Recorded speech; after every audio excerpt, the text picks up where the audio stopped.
ब्रह्मचर्य पालन से शरीर में बल, तेज, ओज और उत्साह की वृद्धि होती है। गर्मी, सर्दी व भूख प्यास को सहन करने की शक्ति आती है। शरीर में चेतना और स्फूर्ति आती है। चित्त प्रफुल्लित रहता है। आयु बढ़ती है और वृद्धावस्था जल्दी नहीं आती। स्मरण शक्ति बढ़ती है तथा बुद्धि तीक्ष्ण हो जाती है। संतान निरोग और बलवान होती है। इसके विपरीत ब्रह्मचर्य के नाश से मनुष्य अनेक प्रकार की बीमारियों में फंस जाता है और शरीर जर्जर और खोखला हो जाता है। गाल पिचक जाते हैं, आंखें बाहर निकल आती हैं, स्मरण शक्ति क्षीण हो जाती है, स्वभाव चिड़चिड़ा हो जाता है, कार्य करने को जी नहीं करता, जवानी में ही बुढ़ापा आ जाता है, संतान निर्बल होती है। इस लोक और परलोक दोनों बिगड़ जाते हैं।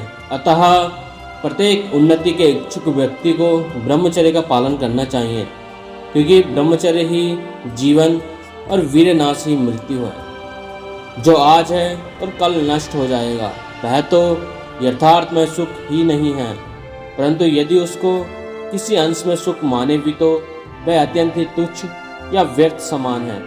परंतु जब तक मन विषयों का चिंतन करता रहता है, तब तक ना तो वह परमात्मा में अच्छी तरह एकाग्र हो सकता है और ना वह इंद्रियों को भली भांति विषयों से खींच ही सकता है। विषय चिंतन करना मन का अनादि काल का अभ्यास है। मन को बार बार अभ्यास करने और विषय चिंतन से हटाकर परमात्मा में लगाना है। मन का यह स्वभाव है कि उसका जिस वस्तु में लगने का अभ्यास हो जाता है, फिर मन उससे सहज ही हटना नहीं चाहता। उसको हटाने का उपाय है पहले के अभ्यास से विरुद्ध नया तीव्र अभ्यास करना और कभी न उबने वाली लक्ष्य के निश्चय पर दृढ़ता से डटी रहने वाली धीरज भरी बुद्धि के द्वारा उसे फुसलाकर, डांटकर, रोककर और समझाकर नए अभ्यास में लगाना चाहिए। धीरज छोड़ देने से या जल्दी करने से काम नहीं चलता। बुद्धि दृढ़ रही और निरंतर अभ्यास जारी रहा तो कुछ ही समय में मन पहले के विषय विकारों से सर्वदा हटकर नए विषय में प्रवीण हो जाएगा।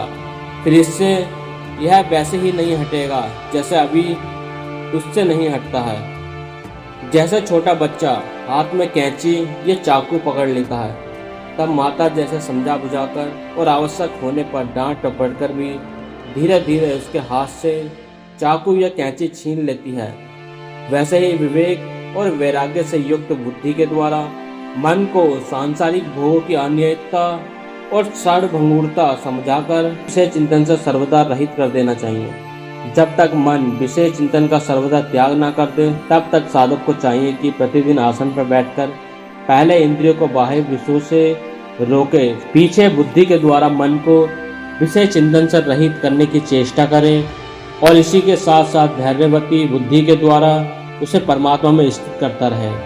परमात्मा के तत्व और रहस्य को न जानने के कारण जिस बुद्धि में स्वाभाविक ही आसक्ति, संचय और भ्रम रहते हैं, वह बुद्धि न स्थिर होती है और न धैर्यवती ही होती है। ऐसी बुद्धि अपना प्रभाव डालकर मन को परमात्मा के ध्यान में स्थिर भी नहीं कर सकती, किंतु सत्संग द्वारा परमात्मा के तत्व और रहस्य को समझकर जब बुद्धि स्थिर हो जाती है, तब वह दृश्य वर्ग को विषय न करके परमात्मा में ही रमण करती है। उस समय उसकी दृष्टि में एक परमात्मा के सिवा और कुछ भी नहीं रह जाता। तब वह मन को भलीभांति विषयों से हटाकर उसे परमात्मा के चिंतन में नियुक्त करके उसे तन्मय कर देती है। यही धैर्य युक्त बुद्धि के द्वारा मन का परमात्मा में स्थित कर देना है। भीष्म प्रतिज्ञा ब्रह्मचर्य कोर्स का आज से चौथा सप्ताह शुरू हो चुका है। भाइयों, एक बात आपको स्पष्ट कर देता हूँ, अगर आप संकल्प पूरा नहीं कर रहे तो आपको चैलेंज करने की भी जरूरत नहीं है, क्योंकि चैलेंज को बनाने में बहुत मेहनत लगती है और ऐसी स्थिति में अगर आप चैलेंज नहीं करोगे तो हमारा चैलेंज बनाना व्यर्थ हो जाएगा। इसलिए प्रचंड पुरुषार्थ से ब्रह्मचर्य पालन जरूर करें। इस सप्ताह क्या टास्क होने वाले हैं? नंबर 1, एक अच्छे दिन की शुरुआत पिछले दिन से प्रारंभ होती है, इसलिए सोने का एक नियम बना लें और उसके अनुसार अनुशासित होकर प्रत्येक दिन समय से सोएं। नंबर 2, ब्रह्म मुहूर्त में उठना ही सबसे पहली चुनौती है आपके लिए। अगर आप कुछ न कर सिर्फ एक सप्ताह तक ब्रह्म मुहूर्त में भी उठते हो जीवन में आपको खुद अपने अंदर एक प्रचंड ऊर्जा महसूस होगी। नंबर 3, ध्यान हमें मानसिक तनाव से मुक्त कर देता है, आलस को भी खत्म कर देता है, इसलिए इसे दैनिक दिनचर्या में शामिल करें। नंबर 4, योगा, प्राणायाम, व्यायाम हमें शारीरिक रूप से मजबूत बनाता है, सशक्त बनाता है, हमारे अंदर शक्ति का संचार कर देता है। जब शरीर से सुबह सुबह पसीना निकलता है तो पसीने के साथ शरीर के विकार भी नष्ट हो जाते हैं। इसलिए कहावत भी है, पसीना बहाओ खूब लेकिन वीर्य की बूंद मत बहाओ। अगर कुछ बहाने का मन करे तो उठकर शरीर का पसीना बहा लेना, परम आनंद की अनुभूति होगी। नंबर 5, सुबह जब सूर्य की पहली किरण पड़े उस समय सूर्य की रोशनी में बैठें और 21 बार गायत्री मंत्र का जाप करें। ईश्वर का चिंतन मनन भी आप कर सकते हैं। नंबर 6, सप्ताह में एक दिन पूरे शरीर की सरसों के तेल से मालिश जरूर करें। नंबर 7, शरीर को स्वच्छ रखने के लिए प्रतिदिन स्नान की आदत डालें। नंबर 8, ज्ञान अर्जित करने के लिए पुस्तकें पढ़ने की आदत डालें। पुस्तकों से दोस्ती करें, यह तुम्हें जमीन से उठाकर आकाश में चमका देंगी। शुरुआत में दिक्कत हो सकती है लेकिन आपको पूर्ण तीव्रता से निरंतर अभ्यास करना है। दिन में आपके लिए क्या जरूरी कार्य हैं और क्या कार्य जरूरी नहीं है, इसके लिए नियमित डायरी भरना शुरू कर दो, जिससे आपको हर पल यह याद रहे कि मुझे करना क्या है।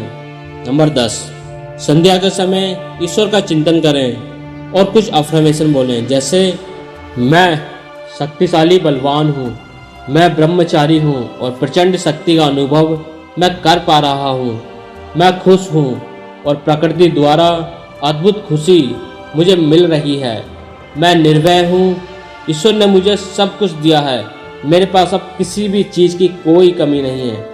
इस अफर्मेशन को पहले आपको लिखना है, फिर पूरे विश्वास के साथ यह कल्पना करनी है कि जो आपने लिखा है वह सब सच हो रहा है। फिर मन में विश्वास कर कर इसको बोलना है। नंबर 11, हर कार्य को ईश्वर का कार्य मानकर करें। उस कार्य को करते समय सफलता असफलता का बिल्कुल भी बहन ना रहे और उस कार्य को निर्भय पूर्वक करें और एक समय पर सिर्फ एक ही कार्य करें, मल्टीपल कार्य बिल्कुल भी ना करें। नंबर 12, मोबाइल टीवी उतना ही देखें जितना आपके लक्ष्य से संबंधित हो।